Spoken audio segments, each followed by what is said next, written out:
Hi, welcome to the OpenACC workshop presented by the NSF Succeed program. This was originally a one-day hands-on event that you can view at your own pace. If you look at the link below, you can get access to the content and slides used by the original students.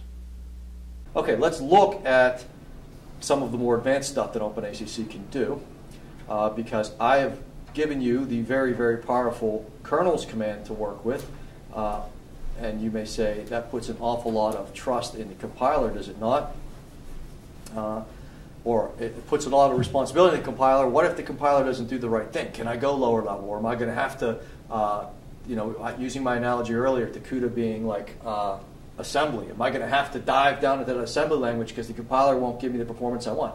OpenACC has the ability for you to be much more involved at the hardware level if you prefer, and to be much more involved with managing all the tasks and the way things are broken up thread-wise if you prefer. So on the advanced stuff, I am not going to go through all of the OpenACC commands just as some big dictionary kind of thing. I've noticed that a lot of presentations of OpenACC that you'll find online are just these laundry lists of all the commands. That's silly because they group themselves in some pretty logical ways. The most important of which to most of you are the ones that allow you to optimize things or tweak things or speed them up a little bit, because OpenACC does allow you to target the architecture. So we can go and basically get to very low level features of any given card and optimize for that without us having to dive into Cuda. So the way OpenACC does it is it has some clauses that map directly to lower level features depending on the hardware you have available.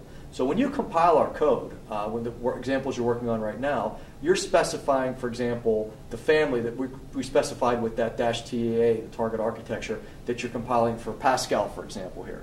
But we can also tell it to compile for other targets. We can tell it to compile for generic GPUs, then it won't be quite as optimized. But in our code itself, we can take our knowledge of any one of those given architectures. Okay, the actual architecture of a GPU. And here we are at the end of the day, and this is the first time that I have shown you a schematic of a GPU. And you may not be in a position to appreciate this unless you're a Cuda programmer, but if we were doing Cuda programming, this is where we would start the day, is diving deeply into hardware and worrying about these hardware details that I'm about to skim over, because they're critical, they're essential if you're going to be a Cuda programmer. We've been able to ignore all of this. We've treated this thing as a black box. But this is what a GPU does look like. This is what makes it magical, is that we have a device with thousands of cores. Each one of these green dots here is a core. Whoops. Why did my animation? There's my animation. Each one of these green dots here is an actual core. So we have thousands of cores on a Pascal device. Each one of those, you notice that though there are some blocks here. Matter of fact, there are lots of blocks here. It's not just a bunch of cores. We have a lot of blocks going on here. This is suggestive of the fact that these cores that we have thousands of are not the same as CPU cores. This is not 2,000 or 3,000 Intel processors stuck onto a single chip. That would be impressive, but it's also impossible. Instead, the way that we get thousands of cores is the cores are much more simple-minded and much more limited. And they're grouped together in hierarchies that make them coordinate together in certain ways. And the reason that they have such excellent bandwidth to memory, that they have much better bandwidth to memory than CPUs have to their own local memory, is because they can coalesce and combine memory operations in efficient ways. So that all sounds good, but it's also limiting. So let's look at least briefly at how these things actually fit together. So we've got all these cores grouped together in what's called an SM. So this is an SM right here, is this block that we're looking at right here. Here's the way that work gets distributed over these things. So the smallest amount of work that we have, a thread, that we've referred to. I've already mentioned thread several times today. If you read GPU documentation, OpenACC stuff too, thread is the terminology constantly thrown out to talk about any amount of work that you want to do as a thread. A thread, threaded programming in this traditional CPU world, a thread is actually usually a fair amount of work. It's actually kind of a small program typically is what you have. A thread might, for example, be what runs a tab in your browser window. So that one tab might be a thread, and that single thread is responsible for rendering all of that thing, playing a little video that's playing in the window, running some flash animation. A thread does a whole lot. A thread in the GPU world is much, much lighter weight. A thread in the GPU world might do nothing more than add a few numbers together before it dies out and goes away. And so GPU threads are very, very lightweight. They run on the cores. So we've seen these thousands of cores. Well, the cores are very good at processing threads. That's what they do. But the threads get combined together into thread blocks. The thread blocks are executed on these SMs, these multiprocessors that I showed you, the kind of the blocks that you could see at that large level of Pascal. These multiprocessors are kind of the piece that actually does all of the scheduling and actually runs the execution of the cores. So the cores really are combined together. As a matter of fact, all of the cores in a thread have to do the exact same thing. So we have these symmetric multiprocessors. We can combine these together into grids. And so a grid is actually a bunch of these thread blocks, and when we put them all together, you're running on the GPU, and we're finally back up at the scale of the entire GPU. Now, the independence here of these threads is where GPUs are much more limited. It's where they're not a bunch of Pentiums. It's where we don't have 2,000 Pentiums stuck on a chip. 2,000 Pentiums on a chip, each Pentium can be off doing its own thing independently. That's not what we have here. Instead, we have threads combined into warps. And a warp is executed, that's scheduled on the multiprocessor, and the SM creates and manages these threads at warp at a time. So this is the smallest piece that it can kind of schedule at a time. All the threads in a warp execute exactly the same instruction. So they're slaved together very much, and this is a limiting feature. This is where all the cores are not able to go off and do their own thing. This is where you hope that they can do something like all operate on a big for loop or a do loop where they're all doing exactly the same thing most of the time. Because if they have to go off and do different things, it becomes very inefficient. The closest they can do to doing different things is if you do want to have some threads do one thing and some threads do another thing, the most you can do is to kind of mask some of the threads so that all of them do the first branch and then, or whichever ones do the first branch do it and the others wait, and then the other ones can do the second branch and wait. So they can't ever do anything concurrently, branch in separate directions. The closest you can get to independent behavior is some of them do the first branch while the others wait, and then the other ones do the other branch while the others wait. So it's not efficient to try to have these cores doing different things. You want them to all be doing similar instructions at the same point in time. One of the ways that they win, though, is that all the warps can take all of their memory addresses, and even if they're doing small addresses in memory, they can combine them together and access memory in a very wide fashion, a high bandwidth fashion, which is a huge win. Again, that's why the bandwidth of these things is fantastic compared to GPUs. Currently, all the GPUs out use a warp size of 32. So that's the size of these things. So there's a lot of interdependence. There's a hierarchy here, and there's a lot of interdependence between the way things are scheduled. And this stuff changes from one generation to the next. So here's a chart that gives you some clue about from generations of Fermi to Kepler to Maxwell to Pascal now, of the way that these things are divided up and broken up. And you can see it changes rapidly. This has major effects on performance. And as a Cuda programmer, you've got to deal with this. As a Cuda this is where those mystery constants in that Cuda sample that I showed you of running a Sax-P loop, those mystery constants that bubbled up in there, this is where they come from. You as an OpenACC programmer, hey, the compiler worries about that. But this is what's going on underneath the scene. And this stuff does change rapidly because the generations have come along quite rapidly here and continue with GPUs. It's great on the side of you using it. Every couple of years, somebody's developing this much more powerful platform for you to port your code to. If you're an OpenACC programmer, hey, just recompile. If you're a Cuda programmer, you got to worry about all these data things here and make it work. So the way OpenACC, though, does allow us to get down to this lower level if we need to, and it makes it very convenient. So we might even do it experimentally. We might even say, hey, can I give this a shot? What happens if I try to tweak my code a little bit to really target this particular GPU? OpenACC has built into it this more abstract notion of gangs, workers, and vectors. So it breaks work up into this hierarchy that then you can try to fit, or it can try to fit, onto the GPU with all of these details that we just heard about. So we have gangs of workers, and each worker has a bunch of vectors of execution that it runs. The way that this maps physically to hardware looks kind of like this on a GPU. A vector is one of these threads that we just saw. Workers are a warp, these coordinated things together, and they all combine together into a gang, which is an SM. So a gang's pretty independent, because the SMs really are pretty independent, whereas workers work together, and vectors are just a single thread of execution. On the other hand, OpenACC does work on different other architectures, one of which we'll discuss briefly, the Xeon Phi. That's the kind of the competitor in the HPC world to NVIDIA. And in that world, vectors turn into Sse vectors, which is a traditional Intel vector. Sse vectors are something that if any of you work on just normal Intel processors for the past 20 years, you've probably heard of this.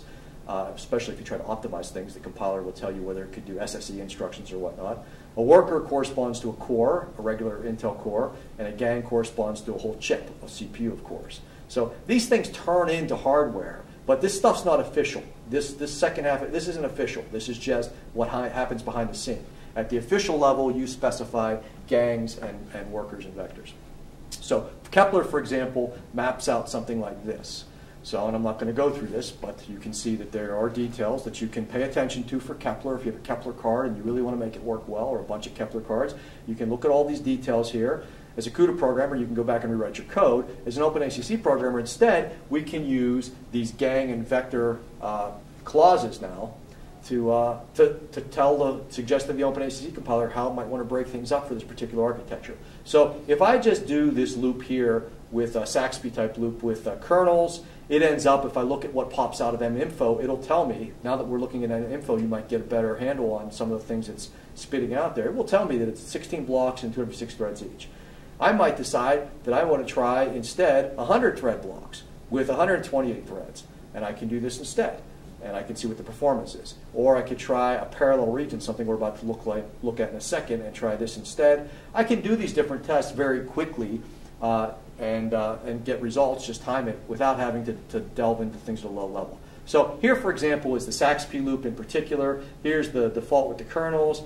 I played around with a few different parameters here with some educated guesses, and I got, and this is now a couple of years old on this slide because I'm afraid to update it because I think the new compiler is smarter than I am.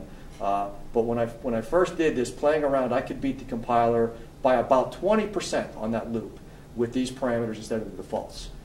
But that gap gets closed all the time, so like I said, I'm not going to redo this example anytime soon.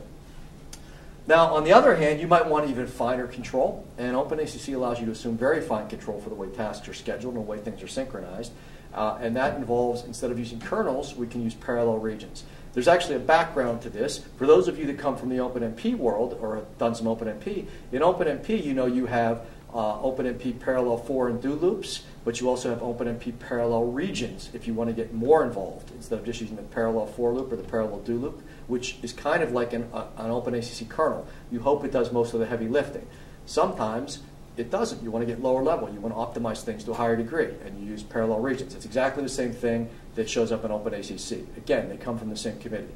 On the other hand, the kernels is kind of a new idea, and it comes from a different background from PGI company's own early compiler saying, hey, we can do a lot of stuff automatically. And that got rolled into the spec, and indeed that's where the compiler's done a lot of stuff automatically for you. But a parallel region is just another directive. It's got the same syntax, but it has some new and interesting clauses attached to it here.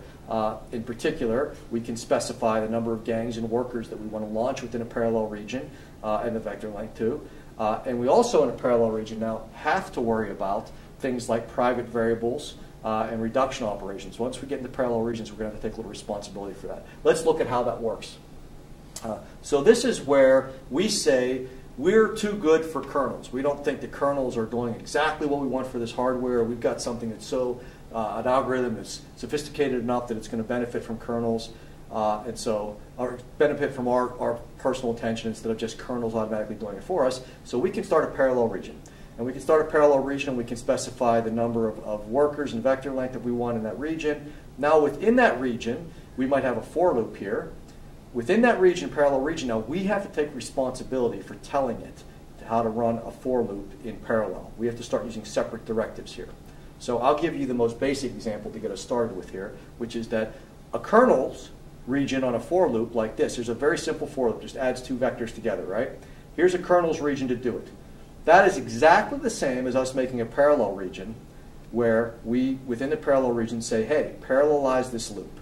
Because what a parallel region does, it says, starting here at this parallel region, all of the cores are running. They're all running free. We hope that within the limitations of their synchronization, everything else that's necessary, everything's just running redundantly in parallel. So everything's running in parallel. In particular, the gangs are running away in parallel in here. And it is up to us at any point in this parallel region to coordinate things and make them work cooperatively on something like a for loop. So within a parallel region, the most important and common thing you'll see is a loop that you want to run in parallel. So we stick in this loop directive, ACC loop directive, inside of a parallel region, and we have just reproduced the same functionality as we get with the kernels thing. So these are exactly the same thing here. We can either say, do this automatically with the kernels, or start a parallel region, and within the parallel region, we're going to tell this loop to run in parallel. At this point, you might be saying, why would you do that then? What's the point? We'll get to it in a second. More importantly, though, is to recognize right now that that is not the same as this. If we just have a parallel region with a for loop in here, and we do not have that extra clause in there, this is going to have, each gang's just going to run this thing redundantly. They're all going to be running the same loop. They're not breaking it up into pieces and distributing the iterations. It's just a mess. You'd never want to have this. So this is not the same thing as a kernels region. This is the same as a kernels region here. This is just a mess. So let's compare it a little bit more here and see maybe why we'd even want to use this. So here's a sequence of loops inside of a kernels region. So we have a bunch of loops that we think we can accelerate well, and we throw kernels outside of them, and this does exactly what you might think. We end up with a couple kernels generated inside here that run on the GPU. Everything works great. However, what if we do this in a parallel region here? In a parallel region, we stick our parallel region outside of these two loops here, and then in front of each one of these loops, we stick this parallel loop command here, this ACC loop command, and we run it away. We might find that we do not get the correct result out of here. And the reason is that, as I told you, all the gangs start running away here independently. The gangs start running through here, and some of the cores might finish this loop before others. And you might expect that because some of them have longer sub-loops, or there's no guarantee that some of them aren't going to finish before. It might be because we have 1,000 iterations of the loop and we have 1,200 cores. So some cores have nothing to do and continue on. Or maybe even because we have 2,000 iterations of the loop and we have 1,200 cores. So all the cores do the first loop, and then only 800 of them have something to do in the second loop. At any rate, it's often the case that when doing a loop, cores finish before others or don't have something to do. Indeed, this is one of the reasons you use parallel regions, is to exploit those wasted cycles. But at any rate, without getting ahead of ourselves here, in this particular case, the cores start on this loop. Some of them then go down to the second loop because they finish before others finish the first loop. And you might say, great, that's what we were after in the first place. Don't want to waste any cores standing around idle. We want the gangs to charge ahead. However, in this case, if we look at it, we don't really want that to happen. There's a real problem here because the second loop is using some of this data from A. The first loop is setting A.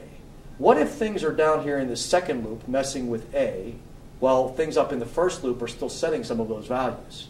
Maybe A22 hasn't been set yet, and something is down here using A22. We have a real problem. So having these loops run freely like this, certainly going to be efficient, but it's going to be incorrect here. So the whole reason we use parallel regions is because we want that efficiency. We want the no wasted cycles. Run ahead and do things whenever the cores are free. But we can see it comes with complexity.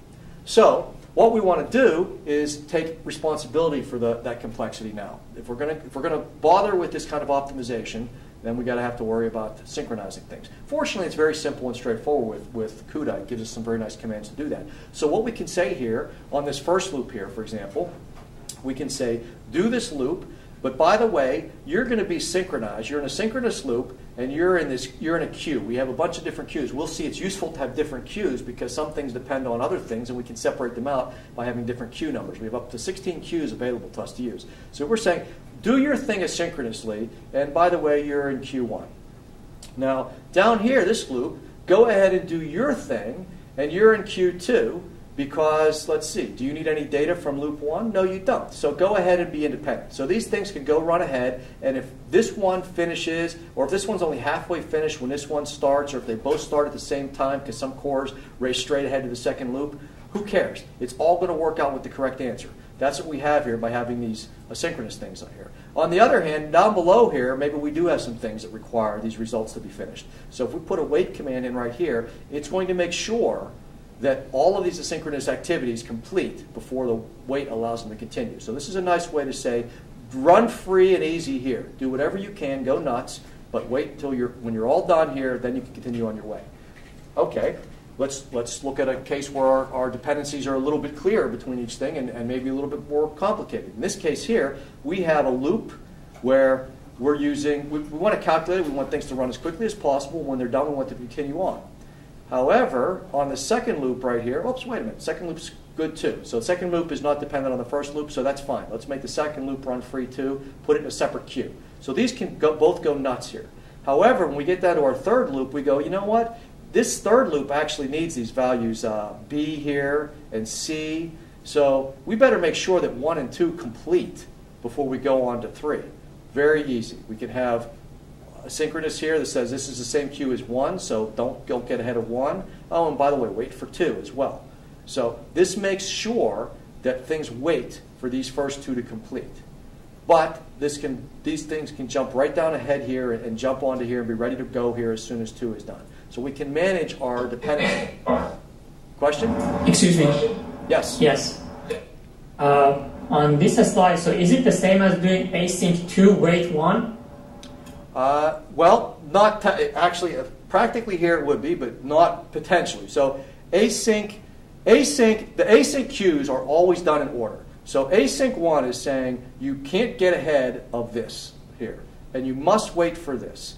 But these ones here can, let me think here. So if we flip these around, async, yeah, you know, it would be exactly the same then. So wait, async 2, yeah, because in both cases here, you have to wait for both of these to get finished before you go on to here. So yeah, you could do the same thing there.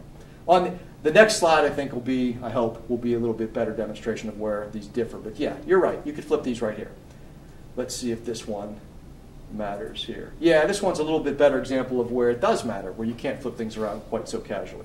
So in this case here, you can start Q2 after 1 is finished. So in this case here, the way the dependencies are laid out here is that we want to wait for 1 before we do this, but other cores can already start on 2. So this loop does not depend on 1. But, wait a minute here, let me think about this. It does. This one depends on C, and that's why it's waiting on 1. This one here finally gets a little more interesting. So this one here only needs to wait for 1, but doesn't need to wait on 2. Okay, yeah, so this one here is a little bit more interesting in the sense that this loop here doesn't need C, but it does need B to be complete. It needs, what does it need from 1 here? It needs it uses B and A. So we don't want this one changing B while this one's still working on it. So yeah, so the way we want this one to work here is these 2 can complete in any order and 1 can get ahead of the other, and we don't want any wasted cycles. But then this one messes with B, so we don't want it doing anything until this loop is done. And it also uses B, so yeah. But 3, this one can charge ahead here. So yeah. So the point being here that we can accommodate any dependencies that we have here with these asynchronous clauses and make sure that any cores that are free and finish a loop early can charge ahead. So this is where we can start to not waste any idle cycles that a kernel command might do, because kernel is going to do the conservative thing, which is run one kernel, wait, run the next kernel. Very independent, or very independent in the sense that there's always a barrier between the two. So kernels aren't going to allow this kind of asynchronous stuff to happen. We can allow that here, but we have to manage it. The other thing we have to worry about in a parallel region are these private variables. So, excuse me. Yes, we have another question? Yeah, could you go back on the slide, please? Yes. Oh, no.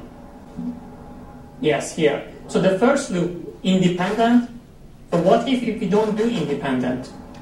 In the first loop, if you don't do independent here, it will think that there is a dependency for reasons. So this first loop's a little bit fancy. I also use the cache directive here. So the first loop, if you compile this without the independent, it will think that this loop has a dependency because it's not quite clear to me here. This may have come out of because So there's no the first ones. Yep. So okay, yeah, it's not clear to me why independent needs to be there. No, it's not. This is a fragment of code that's inheriting some baggage here. So I have a feeling that there's probably a potential dependency here between A and C and B.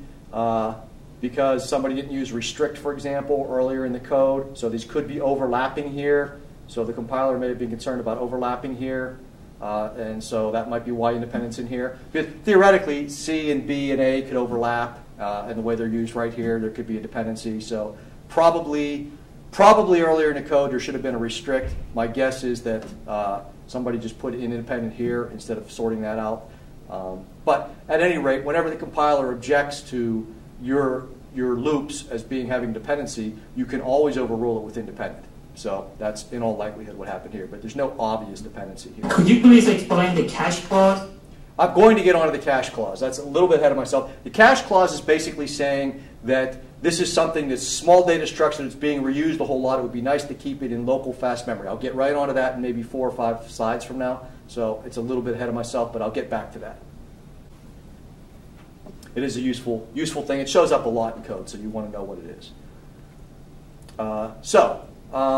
Before we get back to that, though, I do want to point out private variables are another thing that you'll see when people get fancy in parallel regions that are necessary to deal with, because as soon as we parallelize a loop inside of a parallel region ourselves, now kernels isn't worrying about all this stuff for us, and we have to recognize that here is a case, I said before, of a scalar variable, a single variable that's going to be shared by all of the gangs. They're all going to have their own copy of this x. So we need to make sure that, in this case here, they're not all stepping on each other, so that the ones that are doing iteration 1 to 100 and the ones that are doing iteration 101 to 200 aren't all writing a different version of x as they step through here, because x is going to change continually inside of this loop. So we need to make it private.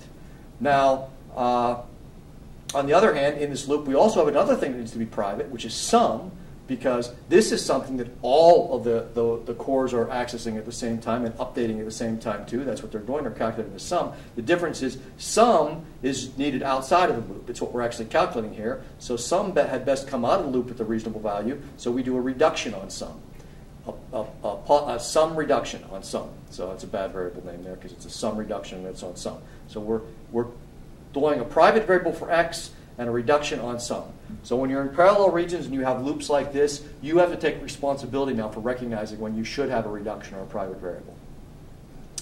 So the loop clauses that you will see because of that are private and reduction, gang worker vectors, which we saw to specify it. Sometimes it's important to say something is sequential. Don't parallelize this loop. Some things just absolutely should be sequential. And other times it's important, as we just saw, to say something's independent. So overrule any suspicions you have. So kernels versus parallel. To sum up what is can be a subtle topic here, kernels are great because the compiler just auto-parallelizes everything for you. It does it. However, you might think your compiler is bad at parallelization and you can do a better job than it does by using a parallel region. They are best with nice loops that don't have a lot of complexity in there, especially procedure calls that are stuck in the loop. On the other hand, what if you do have procedure calls inside of a parallel region and things that kernels will object to and say, I can't see my way through this? You have control about that. So this one construct around a lot of loops can create multiple device kernels. So we saw that we had a couple of for loops back to back, stuck a kernels in front of them. It will make a couple of kernels. On the other hand, you might not want that because each one of them has to start up on the GPU separately and we'll have these barriers in between them. Instead, we might want all the cores to just keep charging ahead, working as fast as they can asynchronously. In that case, parallel regions allows us to take charge of that, as much as responsibility of that. This is much more similar to OpenMP. So for those of you that are experienced OpenMP programmers, this kind of responsibility is familiar to you. But as to which one is best, I will defer to Michael Wolf, who I don't know if I credit on the slide or not. He's a PGI compiler writer. He's been working with this stuff longer than anybody, and he's responsible for implementing more of this stuff more than anybody with OpenMP, with OpenACC, with all kinds of stuff. Incredibly knowledgeable guy. And his attitude as the compiler writer is basically the history shows that over time compilers have gotten much better at managing this kind of stuff without any efficiency penalty. So use kernels as much as you can. And if you're paranoid, go and check and see what your performance improvements look like. And if you think that there's a whole lot of idle cycles or something going on, what your performance profiler will tell you, then you can go back and tweak it. But history tends to favor kernels becoming more and more useful as time goes on, and parallel is becoming less and less necessary. Okay, data management. We already have used the data region with copy in and copy out and whatnot, and we saw update. But there are also a couple of other ones which between them make it so you should never be fighting data movement. There should always be, the data should be wherever you want it to be without you having to change your code around. So we have declare create, we can actually just say, hey, these are GPU variables and host variables, but I'm going to manage them all with updates. So don't worry about regions for me. You can just somewhere in an initialization routine and a shutdown routine, say, hey, or just an initialization routine. I'm declaring these variables as GPU variables, but I'm going to take responsibility for moving them around. There's no region per se where they automatically get moved onto or off of the device. You can say these things are just on the GPU. They're only accessible in a compute region, so don't even worry about them otherwise. We can use pointers as well. We can declare things are pointers for data that needs to be copied around, so we don't need to manage the data itself as much as say, here's a pointer to something.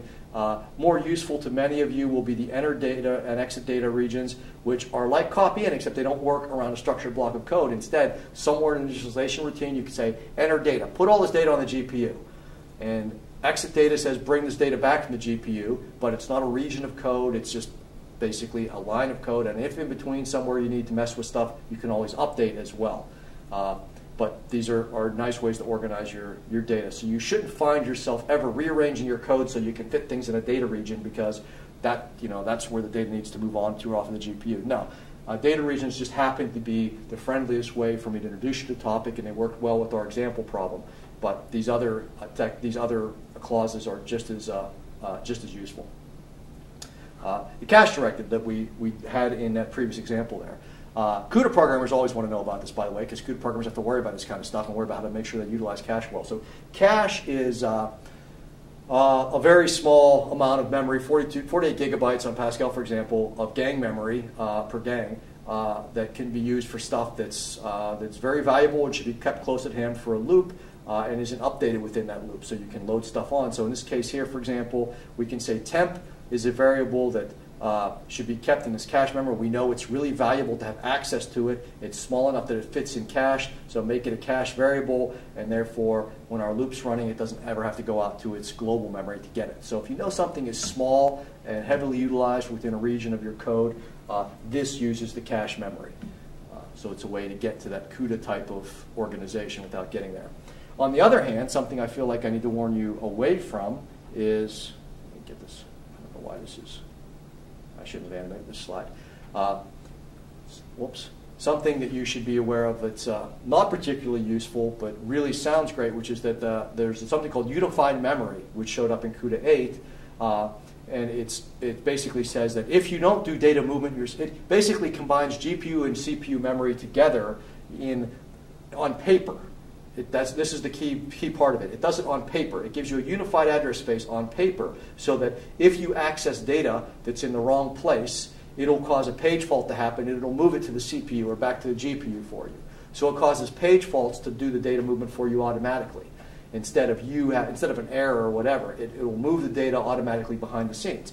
And that sounds great, except that we've just kind of gone back to the most naive form of data management you could have, is you're going to pretend it's one memory space even though it's not, and then that stuff moving back and forth over the PCI bus at its slow speed is just going to happen beyond your control. So it's probably not going to deliver good performance. So as long as you physically in the real world have a PCI bus connecting these things together, your manual data management is probably going to be far superior to anything else. But this way, theoretically, we can not have to do any data management manually. It just happens. But if we ran this, for example, on our Laplace code, our first Laplace code would run, but it would run as fast as our first Laplace code ran, very slowly. We keep moving data back and forth. So there's no huge magical win by calling it unified memory. It doesn't make it unified memory. I just want to point that out because it shows up all over marketing materials and in documents, and it sounds very exciting, like, oh, no more data management. And that's not the case at all. Data structures. So we've had a number of questions show up, a couple on chat and elsewhere about data structures. So I didn't stick them in the examples for obvious reasons here. We're trying to keep life simple. But yes, you can use complex structures. You can use C++ classes, Fortran-derived types, dynamically allocated memory. Yes, of course, that's very important that you be able to deal with that. Dynamically allocated memory is no problem at all. The STL for the C++ programmers out there, the answer is you can use STL where it makes sense, like something that's a vector, but you can't. It's not magically going to get rid of data structures that aren't basically laid out contiguously in memory. So if you use them with something like a list that's laid out in memory as a bunch of pointers, of course that's not going to work. So STL containers, you do have to worry about how they're actually constructed if you're a C++ programmer. And that's always true for performance reasons anyway.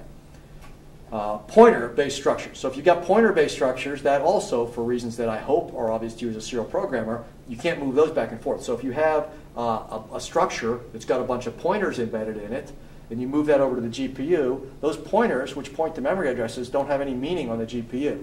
So if you have a data structure that's based on pointers, and you want to move it to the GPU, you're probably going to have to do your own deep copy and copy all the actual data over yourself. You can't just copy a bunch of pointers and think that they still mean something on the GPU. Again, I hope that makes sense, everybody. Let me quickly talk about stuff that the 2.0 and 2.5 spec brought to the table, things that you didn't know were missing since you're just new to this, but were. It has greatly relaxed some of the restrictions on things like procedure calls and nested parallelism. By the way, the full spec is very, very straightforward and easy to read, and it's out there at openacc.org, so feel free to grab it. So procedure calls used to be very limited. Now you can have procedure calls that from anywhere to anywhere, basically. However, because of this hierarchy that we have, whether you see it or whether it's hidden behind the scenes, of gangs, workers, vectors, the way things are organized physically in hardware on the GPU, you can't have some lower level routine calling gangs. It doesn't make any sense. So you have to let the ACC compiler know that a subroutine is actually a worker subroutine here. In this case, something called solver here. We say this is actually a worker subroutine, and it's a worker subroutine. This is worker level, and therefore it can get called from this higher level thing here. So if you want to have subroutines going on, you need to let the compiler know that this is a gang that's calling a worker. That makes sense as opposed to the inverse. Nested parallelism is kind of the same idea, same thing. I won't dwell on it a whole lot. The idea of having a single thread on the device launch parallelism from its thread, it sounds really good and everything, except that it doesn't make any sense to have threads. You have thousands of threads. You can't have thousands of threads calling thousands of other subroutines. That wouldn't make any sense.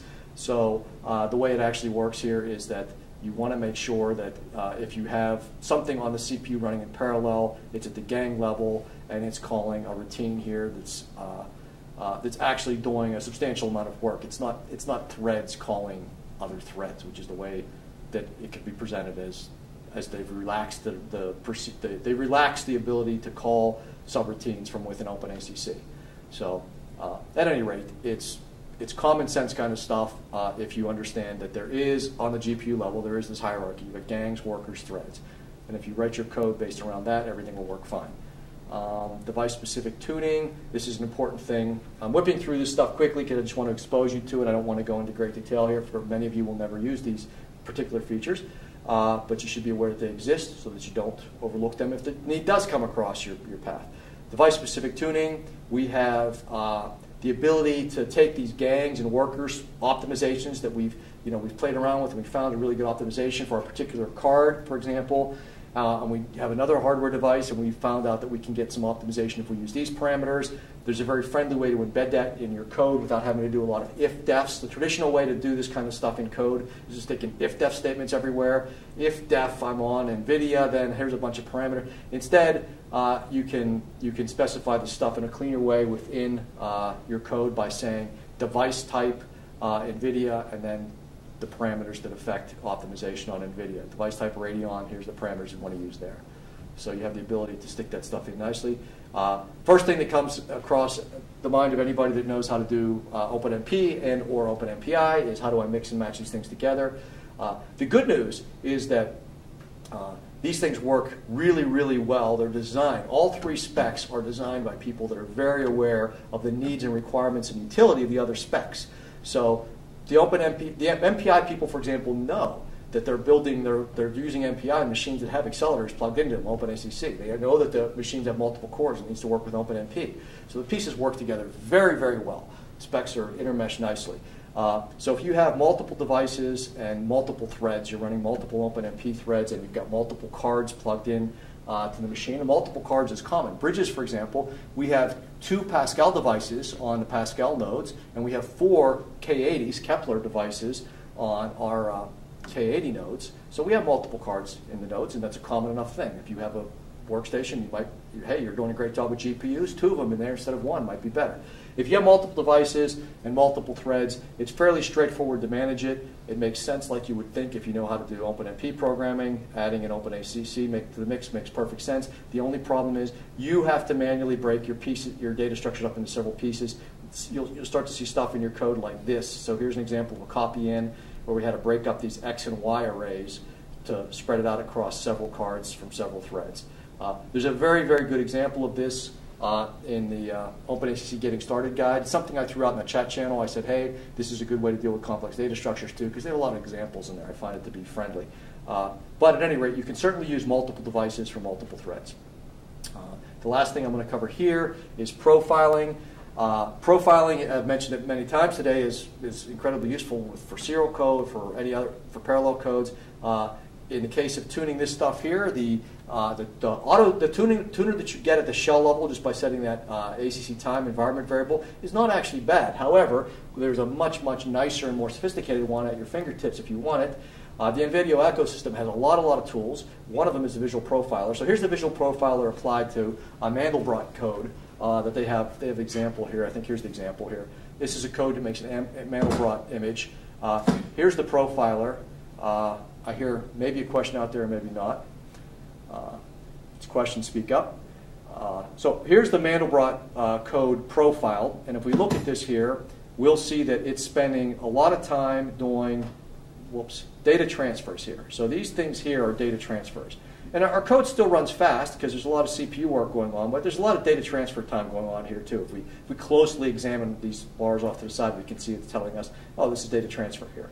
So we've got a lot of data transfer going on here. Well, one thing we can do, if we think about this, and it's a common enough technique, is we can, with the Mandelbrot code, we've got this big chunk of data, and we transfer it over, and we do our operations on it, and we transfer it back. What if we started working on little chunks of it at a time as we transferred it over? The Mandelbrot set works that way. You can work on any given subset of it. So we send over part of it, and we start working on it. Then while we're sending over the next part, instead of waiting for the whole transfer to complete. So if we break up our transfer in a bunch of small pieces, maybe our communication and our computation can overlap. That's a common technique in parallel programming to get a performance gain. If you've got a lot of communication going on, maybe if you can do some computation while you're waiting for it, you get a win. And that's what we'll try here. So we take this and we block it up into a bunch of pieces. So now we've broken up our transfer into a bunch of pieces, which means, hey, some communication or some computation can happen here. Before, the computation was stalled. Now, we got them overlapped. So we've got computation and communication happening here. Hey, indeed, it shortens our time up. Our profiler is what allowed us to see that and to see how successful we are. So for that particular code, for example, here is it running on 16 cores on a CPU. You parallelize it on a GPU, you can run it about 4 times faster. You break it up into blocks, you can run it even faster. They, in this actual code, if you step through the example, they did an update in there, and then they used some nice async clauses like we've been looking at here, and they got an even better performance improvement. They got it up to about 10 times faster than the OpenMP version here. And they used it with the profiler to give them the feedback to get these numbers. Okay, what have we, question? Does the PGI compiler support OpenACC on ATI cards? Does it support ATI cards? Right now, I believe the answer is no. I almost hate to say that, though. I will have to ask that person asking that question to go and look at the PGI site and check. I think I used to know that, and I'm hesitant now to give an answer. So I don't know. I'm sure it's not hard to find, though. So if you have any problem finding it out there, let me know, and I'll be able to find it in a couple of minutes. But I can't swear one way or another. So some of the things we didn't cover here, let's see. We actually did cover quickly, at least, dynamic arrays and classes and Fortran types. So as I said, these things are all perfectly usable. So don't be, just because I didn't go into all kinds of advanced language features, don't think that OpenACC neglected them. I just didn't have time. There's a lot of environment variables that you can use also to set stuff up, set card features and everything else up. I didn't go into. They're useful in a production sense. There's a lot of macros and conditional compilation stuff that allows you to turn things on and off depending on which version of your code compiling. They're neat. Oh, there are API versions. We've used the directives for almost everything here because directives are really neat, and I hope now you appreciate how cleanly they go into your code and how you can turn them on and off. There are also API versions, in other words, subroutine versions of most of these things. So most of these things, if you want to, if you prefer instead of directives, you want to actually write subroutines that turn on and off things. You want to specify copy in this data structure, not as a directive, as a command. There are API versions of them. Hybrid programming, as I said, hybrid programming being defined as using MPI typically, but also maybe OpenMP, works great. Our summer boot camp is, by the way, is built around me living up to that point. At the end of, we do OpenACC, OpenMP, and MPI, and at the end of the week, we combine them all together and we have a competition. So I'm not just guessing that they work great together, they do. I put my money where my mouth is on that one. Last thing I'll cover here before we jump into our last topic today is, should I learn Cuda? It's a common enough question, and the answer is that for most of you today, 5 years ago the answer would have been, yeah, you know, there's still a lot of utility to it. Now, I'll say for most of you, probably not. For some of you, if you're involved with maintaining libraries and things that are out there and you want to jump in and maintain stuff, yes, it's useful to know, because a lot of the legacy stuff, a lot of the base out there is Cuda, so it's useful to know. But I would say, unless you have a compelling reason, at this point, OpenACC delivers enough efficiency that it doesn't really demand that you dive down to that level to gain efficiency. And I'm saying that as somebody that worships efficiency. Believe me, I never excuse using a $40 million computer poorly because it saved you half a day of programming time to use some high-level approach. No, that's not my philosophy.